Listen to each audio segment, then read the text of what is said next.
j'espère que vous allez bien. Je fais une petite vidéo sur le bateau avant de partir en expédition en Islande et de plus avoir du tout de réseau.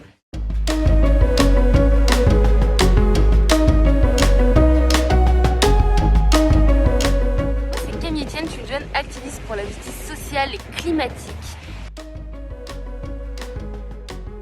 Ce qui me fait vibrer dans la vie, c'est ça, c'est être là, c'est la nature, c'est pouvoir en profiter et aussi la défendre quand je sens qu'elle est menacée par nous les humains.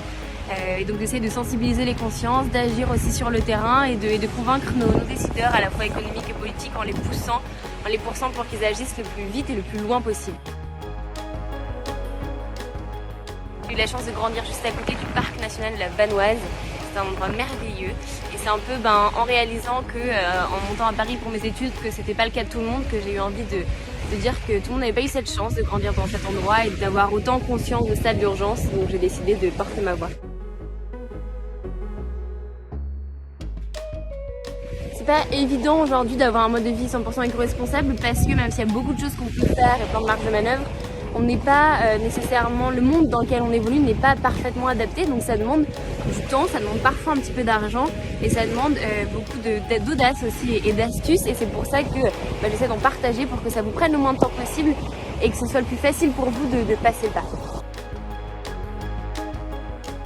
Mon rapport à la seconde vie, je le connais notamment surtout pour les habits, parce que j'achète pratiquement plus rien de neuf, donc là j'ai acheté une veste de carpe parce que je n'en avais pas du tout pour partir en bateau, mais à part ça j'essaie de vraiment favoriser des friperies, et j'ai découvert avec Recommerce les reconditionnés pour les appareils électroménagers, enfin les appareils téléphoniques par exemple, et c'était génial parce qu'en fait moi j'en ai besoin de ça, c'est un outil de travail nécessaire pour pouvoir vous parler, et donc c'était une super expérience et j'en suis ravie parce que c'est presque comme neuf, on paye beaucoup moins cher aussi et on sait qu'on ne recrée pas de manière nouvelle, c'est la manière la plus éco-responsable de faire. Le meilleur déchet c'est celui qui n'existe pas, et donc c'est génial.